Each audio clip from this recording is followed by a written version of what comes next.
Et salut à tous et bienvenue pour cette nouvelle critique. Aujourd'hui on va parler de la Justice League Snyder Cut. Et je ne suis pas seul, et ça fait très longtemps qu'il n'est pas venu sur la chaîne. C'était pour Birds of Prey, il y a plus d'un an. Donc Franck, comment vas-tu? Ah ouais, toi.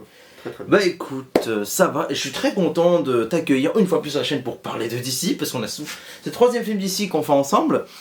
Et bah surtout que c'est un film qu'on attendait quand même, hein, on va pas se mentir. Donc cette fameuse Justice League, Snyder Cut, qui a été réclamée par les fans, même par les acteurs. Et en mai, ou fin avril 2020, pendant un certain confinement, on nous annonce qu'on va voir cette fameuse Justice League Snyder Cut. On n'y croyait plus, et là ça a été la fanfare, hein, même chez toi, t'avais presque organisé un énorme carnaval. Donc, cette Snyder Cut, ça rencontre quoi? Ou plutôt la Justice League, bah ça reprend un peu l'histoire de la Justice League qu'on a sorti il y a presque 4 ans. Donc, c'est la même histoire. Oui, de base. Donc, qu'est-ce qui s'est passé? Donc, vu que je n'ai pas fait de critique de Justice League, on va, pour ceux qui ne savent pas, on va quand même dire ce qui s'est passé. Donc, Superman est mort dans Batman Superman. Du coup, Bruce Wayne, ou Batman pour les intimes, décide de former une équipe de justiciers, c'est ça qu'on va dire. Donc, avec Wonder Woman, qu'on a vu dans Batman Superman. Donc, on va dire ils sont presque copains déjà. Donc, Flash, Cyborg et Aquaman. Mais pendant ce temps-là, un certain méchant Steppenwolf est à la recherche de 3 cubes, dont un chez les Amazones, un Atlantis et un sur Terre. Les humains, ouais. Voilà, donc bref, on l'a compris. Du coup, un énorme danger arrive un peu partout sur la planète. Et du coup, on va devoir aller chercher les héros. Bref, du coup, bon... Je crois que si j'ai pas de bêtises, toi tu ne détestes pas la version de Joss Whedon, parce que pour moi c'est Joss Whedon et non Zack Snyder. Donc je crois que tu la détestes pas. Ouais, mais... T'es pas fan, mais pour moi, il n'y a pas vraiment d'identité, mais... Oui, c'est ça. Bon, je suis assez d'accord avec toi, parce que moi... C'est un peu bâclé, quoi. C'est pas à la hauteur c'est plus que bâclé. C'est pas à la hauteur de la Justice League. Voilà, c'est plus que bâclé, parce que déjà on sent qu'il y a un problème d'identité, parce que même quand tu regardes le film, moi je l'avais vu au cinéma, déjà au bout de 20 minutes, tu te dis mais il est passé où Zack Snyder? Il est où Zack Snyder? Dès l'intro du film tu vois Zack Snyder et après tu dis où il est. Et je sais pas si tu te souviens, quand je t'ai envoyé la deuxième bande-annonce qui est sortie, je t'ai fait mais putain ça pue le Marvel. Et ben tu vois là, c'est parce que c'est trop Marvel, c'est trop coloré et tout. Donc malgré tout, moi je n'avais pas détesté, il y avait énormes défauts, c'était pas beau, c'était cliché, Superman on le fait revenir comme ça, comme un cheveu sur la soupe, bref, je ne détestais pas malgré les défauts, mais ça restait un film très moyen. Donc du coup, maintenant qu'on a la Snyder Cut, je vais te demander ton avis sur ce film. Qu'est-ce que tu as pensé de cette Snyder Cut? Est-ce que ça va dans tes attentes? Est-ce que tu es déçu? Est-ce que tu es très surpris? Non, c'est le film qu'on aurait dû avoir. Déjà oui, mais encore. En fait, ça raconte la même histoire, mais plus de détails. C'est beaucoup plus développé, en fait, que ce soit au niveau des personnages, du pourquoi, du comment dans l'histoire, enfin, en fait tout. Oui, mais du coup, est-ce que t'as bien aimé, adoré? Alors je dirais pas que c'est un chef-d'œuvre parce que... Non, faut pas exagérer non plus. Mais... Parce que j'ai vu ça sur Twitter il y a quelques jours. C'est un bon film. D'accord, donc un bon film. Moi je vais être plus généreux parce que pour moi c'est un très bon film. Parce que c'est généreux, c'est puissant. Et du coup, 4 heures, ça faisait un petit peu peur, mais je n'ai pas vu les 4 heures passer, même si par moments je sentais qu'il y avait des petites longueurs, bon, allez, avance un peu plus vite, mais malgré tout, putain, les 4 heures, tu ne vois pas passer, c'est un peu comme Batman vs Superman, quoi, les 3h01, tu vois pas le temps passer, parce que, en plus, l'installation du drama est assez long à arriver, bon, après sur 4 heures, tu vas dire, ouais, c'est un peu normal, mais quand tu dis que la version Whedon, c'est la même chose, mais il manque plein d'éléments, il y a plein de choses qu'on voit pas, il y a plein de choses qu'on n'explique pas, il y a plein de questions qu'on ne répond pas. Donc là, ils ont quand même gardé quelques scènes, parce qu'on sent que voilà, il n'a pas tout charcuté Zack Snyder, contrairement à Joss Whedon où il a charcuté pas mal de choses. En même temps, entre 4 heures et 2 heures. Mais de toute façon, Zack Snyder, il aime bien faire des longs films. Quand on voit Watchmen, je crois que la version non longue, Je crois que c'est 2h30 et je crois que c'est 3h30 si je dis pas de bêtises. La version longue, si je dis pas de bêtises, ou 3h40 même. La version cinéma de BVS, c'est 2h31, 3h01 pour la version longue. Bref, on sent que c'est quelqu'un qui aime bien raconter beaucoup de choses.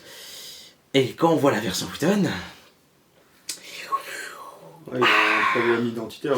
Mais oui, il y a ce que ça soit au niveau de la couleur du film. La colorimétrie, elle est en plus d'être trop colorée, trop joyeuse. En plus, c'est dégueulasse. C'est dégueulasse. Il y a un problème d'identité. Le méchant chez Whedon, j'ai l'impression que c'était il esquive. Genre, le mec, il sait très bien que son méchant est plus du cul. Alors du coup. Mais c'est ça. Alors que là, on le développe. Il le montre pas beaucoup et. Ouais, alors que là, il y a un vrai développement sur le méchant. Puis le fait comment il arrive, déjà, parce que comme dans le film de Whedon, bon, c'est un spoil sans lettre, hein, il rentre direct chez les. Enfin, il arrive chez les Amazones, donc dans la famille de Diana, donc Wonder Woman, et tu sens qu'il est long à s'installer, alors que là, dans la version Whedon, en une demi-heure, dans la version Whedon, voilà, il a réussi à récupérer quasiment les 3 cubes. Bon, j'exagère un petit peu, mais quasiment. Alors que là, ouais. j'ai fait la remarque. Déjà, le premier cube, il récupère, je crois, au bout de presque 40 minutes. Et le deuxième, presque 1 heure après, quoi. Ouais. Donc, il y a un vrai développement. Après, il y en a qui me dire, ouais, mais c'est normal, en 4 heures, il faut le développer. Hein. Oui, mais quand on voit certains films qui ont sorti il y a 2 ans, où je vais taire le nom en 3 heures, bah, apparemment, on s'ennuie. Hein. Après, là, il a utilisé son temps, bon, c'est long 4 heures, mais il a utilisé son temps intelligemment, tu vois. C'est ça. Il y a des gens en 4 heures, ils peuvent vraiment mettre des trucs qui servent à rien. Oui, c'est clair. Ouais, il y a que des petits passages que je citerai pas pour l'instant, où je suis vraiment me dire c'était pas utile, tu vois. Mais c'est vrai que... c'est vraiment léger. Donc, ouais, c'est vrai que tu me faisais la remarque pendant qu'on visionnait le film, c'est qu'il y a certains trucs, bon... Moi, ce que j'ai ajouté également, c'est dans l'humour. Je trouve par moments ça manque un peu de subtilité. C'est pas spécialement utile. Bon, ce n'est pas la surdose comme on a eu dans la version Whedon ou comme on peut voir chez nos voisins Marvel. Bon, après Marvel, c'est leur identité, mais de l'humour, ça me dérange pas. Alors que là, moi, ça me gênait dans Justice League de mettre de l'humour alors que ça ne servait à rien. C'est juste pour faire des gorioles, quoi. Je pense qu'il a voulu en mettre un peu parce que derrière, on lui a un peu cassé les couilles. Non, mais... apparemment, si je dis pas de bêtises, corrigez-moi dans les commentaires si je dis une bêtise, mais il me semble que pour cette version, il avait carte blanche. Donc, on lui a donné un petit peu de pognon pour retravailler les effets spéciaux. Je crois qu'il a eu droit à 35 millions, mais je crois que finalement, il a eu droit à un peu plus d'argent pour tourner 2-3 petites scènes. Parce que pour ceux qui ne le savent pas, avant que Zack Snyder quitte le projet de Justice League suite au décès de sa fille, Ben Affleck avait révélé qu'apparemment ils auraient tourné déjà plus de 4 heures de séquence. Donc tu te demandes qu'est-ce qu'il a fait Joss Whedon, parce qu'il a retourné des scènes, ils ont donc voilà, donc tu sens que là en plus dans cette version longue donc, de Snyder Cut, il a gardé je pense une bonne heure et quart de la version de Whedon, et après c'est que du pur Snyder. Et même sur les scènes de Whedon, il a essayé d'améliorer la colorimétrie, les effets spéciaux, le méchant par exemple, il a essayé d'améliorer beaucoup de choses, donc tu sens qu'il y a du pur Snyder dans tout ce qu'il fait au niveau des plans, les effets de ralenti, voilà, c'est du pur Snyder. Donc moi, t'as autre chose à ajouter avant d'entrer dans la partie spoil ? Je pense que la partie spoiler, ça sera... On va se libérer. Donc, on vous dit sincèrement, donc, si vous avez pas aimé Man of Steel, si vous n'avez pas aimé Batman Superman, vous n'allez pas du tout aimer Justice League. Ouais. Par contre, si vous avez bien aimé la version Whedon sortie en 2017, je pense pas que vous aimerez cette version. On va être honnête, parce que c'est complètement le cinéma Snyder côté sombre. Ça envoie du pâté partout. Je pense qu'il faut vraiment aimer Batman vs Superman pour... Oui. Moi j'adore. Pour kiffer ce film. Je suis assez d'accord avec toi, et pour moi, voilà, Batman Superman, pour moi, même s'il y a beaucoup de défauts, je le dis, il y a beaucoup de défauts, mais pour moi, c'est un des films... C'est pour moi un des meilleurs films de super-héros qu'on a eu dans la dernière décennie. Hein. Après, si les gens ils attendent la recette à la Marvel, non, passez votre chemin direct. Donc, on va rentrer dans la partie spoil. Donc, si vous n'avez pas vu le film, vous avez envie de le voir, n'hésitez pas et revenez nous voir quand vous aurez vu le film. Et si vous avez déjà vu le film, restez avec nous. Du coup, alors, on voit Steppenwolf, mais on ne voit pas que lui en méchant, on voit quelqu'un de au-dessus, d'encore plus puissant, qui est Darkseid. Et il me semble que il y avait des échos comme quoi on apercevrait Darkseid dans la Snyder Cut, et finalement on le voit. Et apparemment il est très puissant, d'après ce que tu me disais, parce que Franck, lui, il a lu beaucoup de comics. Hein. Et du coup, on sent que Steppenwolf, c'est un peu le méchant, mais je dirais pas par défaut, mais tu sens qu'il y a quelqu'un au-dessus derrière. Tu vois ce que je veux dire? Et En fait, il pose problème pour le reste de la Justice League, mais à partir du moment qu'il y a Superman, c'est ça, parce que Superman, il va revenir. Superman, il faut qu'il ait Darkseid en face de lui, sinon c'est facile pour lui. Oui, bon, ça, c'est un autre détail. Mais voilà. Du coup, moi, ce que j'ai aimé aussi dans ce film, c'est qu'on développe mieux les personnages des justiciers. Comme Cyborg, on comprend pourquoi il y a une haine envers son papa.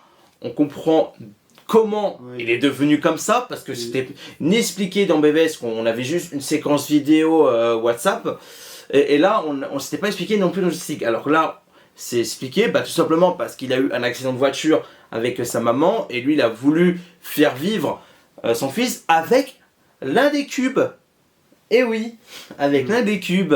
Et d'ailleurs, chose qui est révélée, je crois, au bout de 3 heures de film, un peu avant, en fait, ces cubes qui existent depuis des milliers d'années, malgré que le papa de Cyborg a utilisé ce cube, il n'y a eu aucun impact. Pourquoi? Parce que Superman était encore en vie. Parce que quand Superman meurt, les cubes se réveillent. Et c'est là que Darkseid va essayer de retrouver les cubes, tout simplement. C'était l'opportunité. C'était la bonne opportunité. Et ça, tu savais pas en fait dans la version Whedon, alors que là, tout est expliqué. C'est pas quelque chose de random. Une chose que j'ai pas trop compris, parce que je suis bête, mais quel est le but de Steppenwolf avec les cubes? Bon, ouais, c'est un pouvoir, il réunit les 3 cubes, mais quel est son but? Parce que ça, est-ce que c'est pas spécialement expliqué, ou alors je n'ai pas compris? C'est quoi son but avec ces cubes? Faire un Rubik's Cube. Alors je sais qu'il cherche à récupérer, par rapport à Darkseid, qu'il soit estimé, tu vois. Il cherche à être beau à ses yeux, tu vois. Ouais, au lieu de passer un petit toutou, je deviens le maître. C'est un peu ça. Il veut récupérer son grade parce qu'il est un peu... Oui, parce qu'il a déjà déçu Darkseid. Il a déçu son maître, Et après... ouais, et tu vois, ça leur donne du pouvoir. Tu vois, malgré ces versions 4 heures, j'ai l'impression qu'il manque encore quelques petits éléments, en fait. Ouais, je pense qu'il y a un moment donné dans le film, il y en a pas un qui dit concrètement il fait quoi le cube, ils font quoi les cubes? Il fait un Rubik's Cube. Donc le but de ce film, c'est un peu annuler la version de 2017, la version de Whedon. C'est un peu le but, hein. Parce que on reprend certaines scènes, on reprend l'histoire, donc pour moi il essaye d'effacer. Bon, ça effacera pas parce que c'est celle qui est sortie au cinéma malheureusement. Mais d'ailleurs, ouais, c'est une remarque qu'on s'est fait tous les deux, et même que le camarade Jules Melon, qu'on fait coucou, a fait la remarque comme quoi ouais, c'est un film qu'on a bien voulu voir au cinéma quand même, malgré ces 4 heures, parce que franchement ça envoie du pâté, même si il y a certains effets spéciaux qui sont encore un peu dégueulasses, on va pas se mentir, surtout c'est surtout la scène d'Amazon, hein, genre, on avait fait la remarque tous les deux avec les petits dadas. La partie Wonder Woman, elle est dans une sorte de temple là. Oui, voilà. Ça fait fond vert à mort. Hein. Ah oui, ça vraiment, ça pue le fond vert. Et pourtant, Zack Snyder, on sent que c'est quelqu'un qui maîtrise très bien les effets spéciaux. On voit Man of Steel, beaucoup reprochent Doomsday dans BVS. Bon, par moment, oui, il y a certains plans, c'est pas très beau. Mais bon, on a vu largement pire dans les films du super-héros, ou même dans des films blockbusters, on a déjà vu largement pire. Donc voilà, après par moment, oui, c'est pas très beau, on va être honnête, je suis d'accord. Mais cependant, ça pique pas les yeux comme certains films où je vais pas dire les noms parce que je sens que je vais me faire taper ses doigts, où ça me pique les yeux, mais ça me dérange pas trop non plus. Après, ça dépend des films, bien entendu. Tu vois que c'est pas vrai, tu vois, c'est pas du réel. Bah, en même temps, c'est un film de super-héros, c'est pas forcément vrai. Ouais, voilà. À moins qu'un jour tu rencontres une vraie Diana. Mais c'est quand même beau. Enfin, oui, mais il y a des moments où c'est très très beau. Il y a des plans. Il y a des plans qui sont vraiment magnifiques. Hein. Moi, je crois qu'il y a un moment où il y a les chevaux des Amazones tu les vois galoper et tout ça là. Et je trouve que ça se voit que c'est pas des vrais chevaux. Et aussi, une remarque, c'est la musique, qui est largement meilleure que la version Wooden. Et pourtant, ce n'est pas n'importe quel pitre hein, pour la version Wooden, c'était quand même Danny Elfman, qui est un énorme compositeur quand même. Et là, on nous a remis J.K. Insel, donc J.K. Insel qui était là pour la VO de BVS, ou également de Mac Fury Road. Bref, tu sens déjà la différence par rapport à la musique. Surtout les scènes où on voit Diana, les musiques sont vraiment fortes, elles sont vraiment imposantes je trouve. Bon, il y a quelques musiques un peu OSF, notamment dans le combat final. C'est musique de combat final quoi. En fait, la musique de Diana, je la trouve hyper bien, tu vois. Ouais, hyper iconique, moi je dirais. Voilà, elle envoie. Mais par contre, il la balance un peu trop souvent.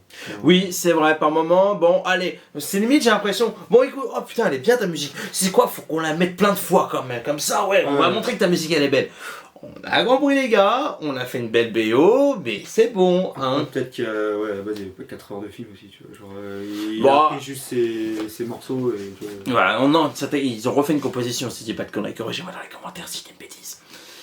Du coup, qu'est-ce qu'on peut ajouter ? Bah du coup, bah oui, ils ont réussi à battre Steppenwolf quand même, mais comment ils ont fait revenir Superman ? Ah bah c'est exactement pareil que... Ouais, ils ont fait pareil, mais avec un peu plus de détails. Voilà, quand même. Et c'est pour ça que c'est...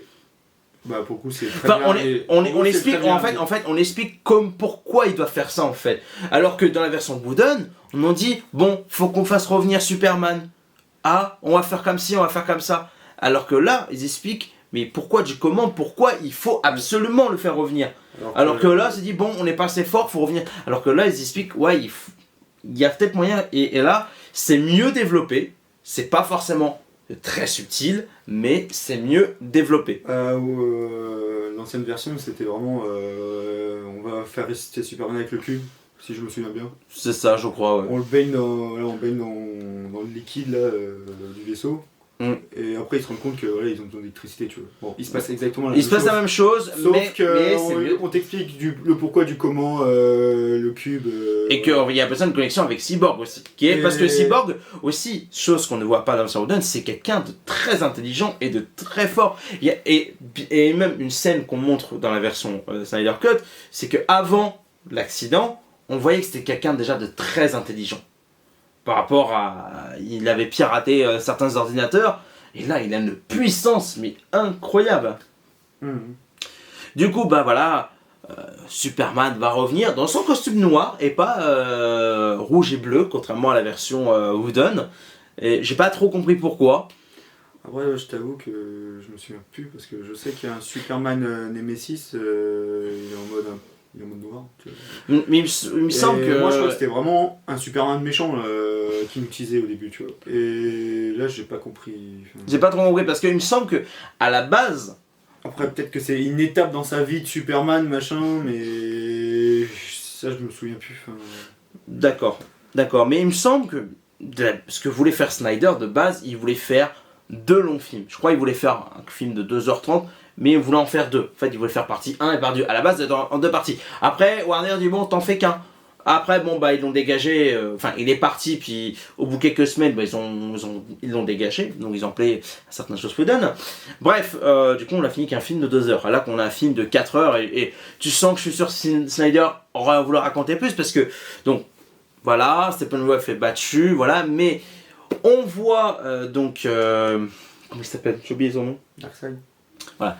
Donc du coup on revoit Darkseid, tu sens que il a envie de raconter autre chose parce que tu vois la fin du film, donc voilà, il y a un autre héros, enfin j'ai oublié le nom, Martian Manhunter, voilà, qui vient et dit bon Darkseid n'en a pas fini avec la Terre, donc voilà, tu sens qu'il a envie de raconter d'autres choses. Donc, tu sens qu'il y a peut-être une possibilité de suite.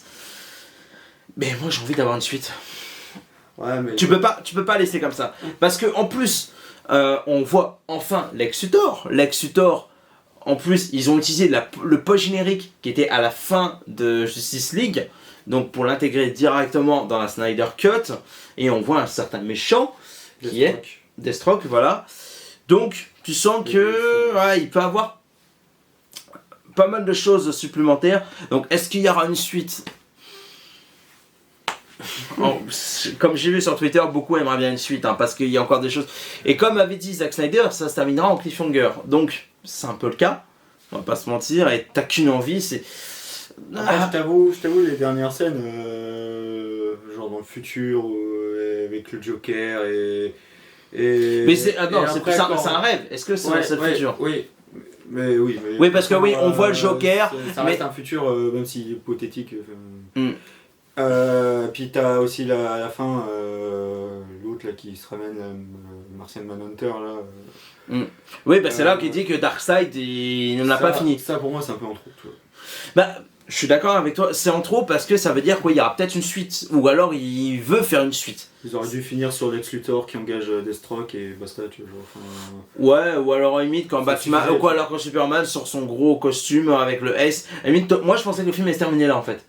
Ça aurait été suffisant. Regarde, genre Lex Luthor il fait un appel dans l'espace pour. Voilà. Parce qu'il a fait quand même un appel dans l'espace, quoi qu'il arrive. Oui. Donc on va dire qu'il est quand même aussi à l'origine de ce bordel. Et pour moi, que ça finisse sur lui et tout, qu'il s'est échappé, qu'il a engagé Slade Wilson pour tuer Batman, c'était très bien comme fin, tu vois. Il n'y avait pas besoin de rajouter le rêve de Batman avec le Joker. Ouais, avec le Joker, avec Deathstroke. Il dit qu'il est avec lui. Ouais, ça des choses, ça sert à rien tout ça. C'est un peu fin de service, limite. Il fallait le mettre dans un. Bon, si ça avait marché. S'il n'y avait pas eu tous ces problèmes, il fallait le mettre. Après voilà, peut-être que voilà, peut-être qu'il espère avoir une suite, on ne sait pas. Je sais, on n'en sait rien. Vu les retours très positifs, à part la presse américaine, mais bon, les presses américaines, ils sont très Marvel, hein, on va pas se mentir, donc je pense que ça on joue pas sa faveur. Mais du coup, ouais. S'il y a une suite, bah ouais, j'ai envie. Après, s'il n'y a pas de suite, ce qui est fort probable, bah ça me frustre de terminer comme ça. Du coup, on va fermer la partie spoil. Pour conclure, qu'est-ce que tu as pensé en général du film? Une petite note sur 10, comme d'habitude. Bah, il est bien parce que, oui, les personnages, on sait qui ils sont, d'où ils viennent, pourquoi ils font ça. Ouais, il y a un vrai enjeu. Oui. Même le méchant, il a une histoire et c'est pas juste le méchant. Du coup, alors une petite note sur 10. Du coup. Et oui, par exemple, t'as un exemple, l'arrivée de Superman, il arrive pas comme ça. Oui, c'est vrai. Ah oui, on l'a oublié de le préciser. Il a eu une interaction avant avec quelqu'un qui. Enfin, il y a plein de petits trucs comme ça qui font que. Bah disons que c'est des petits détails qui sont importants. Le premier Justice League, il est mauvais. Tu vois, bah, c'est sûr que quand tu le mets à côté de ça, il est mauvais. Parce que. Mais en tant que film. C'est pas si... Il y en a dit c'est une grosse merde, c'est une honte. Bon, il y a beaucoup de problèmes. Mais de la dire c'est une grosse merde, pour moi ce n'est pas un tort 2 quoi. En note ouais, je sais pas, je mettrais 7,5, 8. D'accord. Eh ben, moi pour mon avis général, c'est un film qui est très bon, qui est très généreux, qui malgré quelques effets spéciaux un peu dégueux par moment, au moins on sait ce qui se passe, pourquoi on est là, pourquoi, joue comment. Oui donc voilà, c'est un film très généreux. Vous allez en prendre plein la gueule pendant 4 heures que je n'ai pas vu passer. C'est généreux, c'est vraiment généreux, ça fait du bien. Snyder, il a fait son film et moi je suis très content parce que moi ce que je voulais plus voir en voyant ce Snyder Cut, que le film soit bon, tant mieux, si c'était mauvais, bah tant pis, mais au moins on aurait eu la vision de Zack Snyder, ce qu'il voulait faire dès le début, et c'est ça qui m'intéressait le plus. Donc pour moi ça va être un bon 8 sur 10, parce que j'ai pris mon pied, j'ai pas vu le temps passer, c'est généreux, oui, bon, il y a quelques petites faits scénaristiques, il y a quelques petites blagues qui manquent de subtilité, mais voilà, moi j'ai passé un très bon moment, et je pense que dès qu'il sortira en Blu-ray, parce que normalement il y aura une sortie physique en DVD, Blu-ray et Blu-ray 4K, je prendrai le Blu-ray 4K, et oui, qui va coûter cher, mais j'en ai rien à cirer. Voilà, du coup, je suis très content d'avoir vu ce film, et depuis tant qu'on l'attendait. Voilà, donc je te remercie Franck d'avoir participé à cette critique, hein. C'était un plaisir depuis tant qu'on voulait voir ce film, et je pense que le prochain ce sera Wonder Man 84, je sais tout le monde l'a déjà vu, mais nous on l'a toujours pas vu, donc ce sera très vite je pense, on va essayer de faire ça rapidement. En tout cas merci d'avoir regardé cette vidéo, on se dit à la prochaine pour une vidéo, à la prochaine, salut, ciao. ciao.